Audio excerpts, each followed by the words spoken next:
Start. Nama budaya teman-teman Nose dan Buku Cici.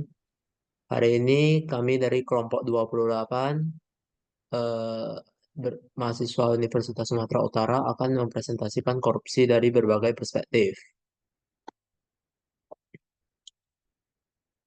Berikutnya adalah dosen pengampu kami, Lause Mengli Amran, Sarjana Agama dan Magister Pendidikan. Berikut adalah kelompok anggota kami. Saya bernama Pangeran Sanjaya Aryani, NIM 230404114 berasal dari Fakultas Teknik Sipil.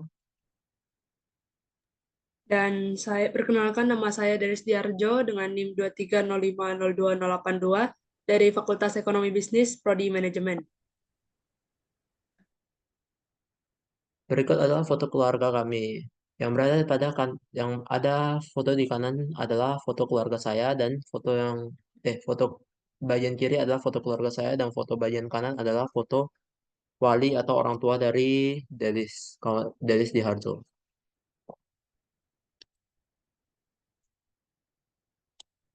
Untuk materi selanjutnya, untuk materinya akan saya serahkan kepada kawan saya Delis. Baik, pertama-tama kami akan menjelaskan pengertian dari korupsi, kolusi, nepotisme, dan anti korupsi, tetapi saya akan menjelaskan pengertian mengenai korupsi dan kolusi terlebih dahulu.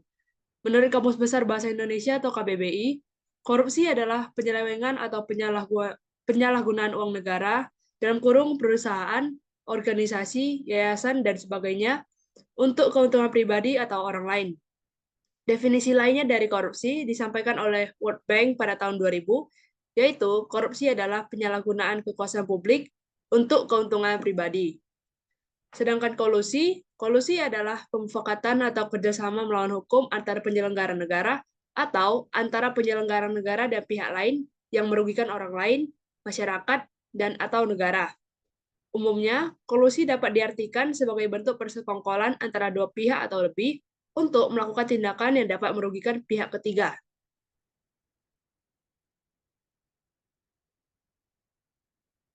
Baik, untuk materi selanjutnya saya kembalikan kepada teman saya Pangeran. Kepada Pangeran dipersilahkan. Baik, untuk materi selanjutnya ada nepotisme dan anti korupsi. Saya akan menjelaskan terlebih dahulu tentang nepotisme. Nepotisme adalah setiap perbuatan penyelenggara negara secara melawan hukum yang menguntungkan kepentingan keluarganya dan kroninya di atas kepentingan masyarakat, bangsa, dan negara. Nepotisme juga dapat diartikan sebagai bentuk favoritisme terhadap keluarga atau kerabat dekat dalam hal pemberian jabatan, proyek, kontrak, bantuan, atau fasilitas lainnya. Anti korupsi. Anti korupsi adalah semua tindakan, perkataan, atau perbuatan yang menentang korupsi dan segala macam bentuknya. Seseorang yang memahami pengertian anti korupsi ini akan berlaku sesuai dengan nilai integritas, yaitu jujur, mandiri, bertanggung jawab, berani, sederhana, peduli, dan disiplin, adil, dan kerja keras. Selanjutnya, setelah pengertian, kami akan melanjutkan ke perspektif tentang korupsi dari berbagai aspek. Aspek yang pertama adalah aspek Pancasila. Korupsi dikategorikan sebagai penyimpangan terhadap Pancasila sila kedua yang berisi kemanusiaan yang adil dan beradab karena korupsi adalah tindakan tidak beradab dan tidak adil dengan mengambil sesuatu yang seharusnya bukan miliknya demi kepentingan pribadi. Aspek hukum. Korupsi menunjukkan perilaku yang bertentangan dengan nilai-nilai dan norma baik itu dari kejujuran, sosial, agama, atau hukum. Korupsi sendiri digolongkan serious crime karena mampu mengganggu hak ekonomi dan hak sosial masyarakat dan negara dalam skala besar. Aspek politik. Korupsi politik dalam perspektif institusional merupakan tindakan yang menyimpang dari tugas-tugas peran publik yang formal untuk memperoleh uang atau kekayaan pribadi dengan cara yang melanggar peraturan dari orang-orang dalam jabatan tertentu yang dapat mempengaruhi. Baik, materi selanjutnya akan saya serahkan kembali kepada kawan saya, Delis. Baik, untuk materi selanjutnya kami akan membahas tentang perspektif korupsi dari aspek ilmu pengetahuan dan teknologi atau yang lebih kita kenal dengan istilah IPTEK. Korupsi dan perkembangan sains di suatu negara memiliki kaitan. Makin korup suatu negara, sains di negara tersebut semakin sulit berkembang. karena para calon ilmuwan berbakat terjebak dalam sistem yang korup dan tidak menghargai inovasi. Indeks Persepsi Korupsi Indonesia, menurut riset Transparency International pada tahun 2016, menduduki peringkat ke-90 dari 176 negara. Indeks Inovasi Global yang dirilis INSEAD dalam 5 tahun terakhir, posisi Indonesia di kawasan ASEAN juga tidak jauh berbeda dari peringkat Indeks Persepsi Korupsi dan peringkat di bidang ilmu pengetahuan dan teknologi. Indonesia berada di bawah Singapura, Malaysia, Thailand, dan bahkan Vietnam. Jika dicermati, posisi Indonesia di ASEAN dalam Indeks Persepsi Korupsi terlihat senapas atau kurang lebih sama dengan peringkat Indonesia di bidang ilmu pengetahuan, teknologi, dan informasi.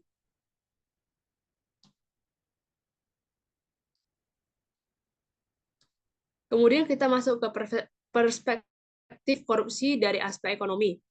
Tindak korupsi memiliki beberapa dampak buruk terhadap perekonomian. Contohnya, seperti memperlambat pertumbuhan ekonomi, menurunkan tingkat investasi, menurunkan tingkat kualitas sarana dan prasarana, menciptakan ketimpangan pendapatan, serta memperbesar angka kemiskinan. Baik, selanjutnya kami akan membahas tentang korupsi dalam perspektif agama Buddha itu sendiri. Korupsi adalah pelanggaran moralitas yang tercermin dalam sila kedua dari Pancasila Buddhis yang berbunyi, saya bertekad untuk menghindari mengambil barang yang bukan milik saya, atau yang kita kenal dengan istilah mencuri. Perilaku korupsi berakar dari faktor internal dan eksternal diri manusia. Dari faktor internal, berasal dari sifat keserakahan, kebencian, dan kebodohan batin, atau yang lebih kita kenal dengan istilah dosa loba moha. Sedangkan dari faktor eksternal adalah faktor lingkungan dan kesempatan. Keserakahan atau loba merupakan salah satu penyebab terjadinya tindakan korupsi yang disertai kebodohan batin yang menganggap bahwa korupsi adalah suatu tindakan yang benar. Jika dikaitkan dengan dosa atau kebencian, maka dosa juga merupakan penyebab terjadinya tindakan korupsi, karena para pelaku korupsi menolak objek berupa kemiskinan, tidak mau hidup susah, dan kerja keras, bahkan menolak kejujuran. Untuk terhindar dari tindakan korupsi, seseorang harus memiliki moral atau sila yang baik sebagai bagian dari jalan mulia berunsur 8 ajaran Sang Buddha. Baik, untuk materi selanjutnya saya kembalikan kepada teman saya, Pangeran. Kepada Pangeran dipersilahkan. Baik, terima kasih Delis. Untuk materi selanjutnya akan saya menjelaskan tentang sila. Sila merupakan dasar utama dalam agama Buddha sebagai landasan moral dan etika yang baik, yang sangat berpengaruh pada perilaku atau sikap tindak seseorang. Sebab munculnya sila atau kemoralan yang baik adalah adanya hiri dan otapa. Hiri adalah malu berbuat jahat dan otapa adalah takut pada akibat perbuatan jahat. Hiri otapa disebut juga dhamma pelindung dunia atau loka pada paladama, yang berarti hiri dan otapa merupakan pengendali bagi seseorang untuk tidak melakukan tindakan korupsi. Dalam dasar Raja Dhamma, 10 syarat pemimpin yang baik, tindak korupsi melanggar sila berbuat baik, dan ajawa, jujur dan bersih. Selanjutnya, kami akan menyediakan dua studi kasus. Studi kasus pertama, kasus korupsi bansos atau bantuan sosial COVID-19. Pada 6 Desember 2020, KPK menetapkan mantan Menteri Sosial Juliari Batubara sebagai tersangka kasus dugaan suap bantuan sosial atau bansos penanganan pandemi COVID-19 untuk wilayah Jabodetabek tahun 2020. Menurut KPK, kasus ini bermula dari adanya program pengadaan bansos penanganan COVID-19 berupa paket sembako di Kemensos tahun 2020 dengan nilai sekitar Rp 5,9 triliun dengan total 272 kontrak dan dilaksanakan dengan 2 periode.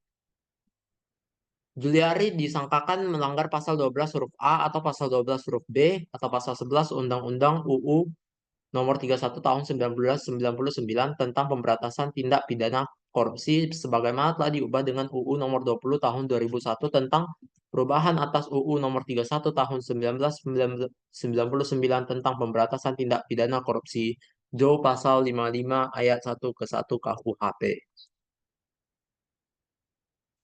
Baik, untuk materi selanjutnya akan saya serahkan kembali kepada Delis. Baik, untuk studi kasus korupsi yang kedua, kami mengambil kasus korupsi IKTP. Kasus ini berawal saat Kemendagri di tahun 2009 merencanakan mengajukan anggaran untuk penyelesaian sistem informasi administrasi kependudukan. Salah satu komponennya adalah nomor induk kependudukan. KPK kemudian mengungkapkan adanya kong kali kong atau persekongkolan secara sistemik yang dilakukan oleh birokrat, wakil rakyat, pejabat BUMN, hingga pengusaha dalam proyek pengadaan IKTP pada tahun 2011 hingga 2012. Akibat korupsi berjamaah ini, negara mengalami kerugian yang mencapai 2,3 triliun rupiah. Baik, sekian saja materi yang dapat kami berdua sampaikan. Kami memohon maaf bila ada kekurangan maupun kesalahan dalam penyampaian materi kami, serta kami mengucapkan terima kasih atas perhatian yang telah diberikan oleh Lause, Koko, dan Cici dalam mendengarkan presentasi kami kali ini. Sekian saja dari kami, Namo Buddhaya.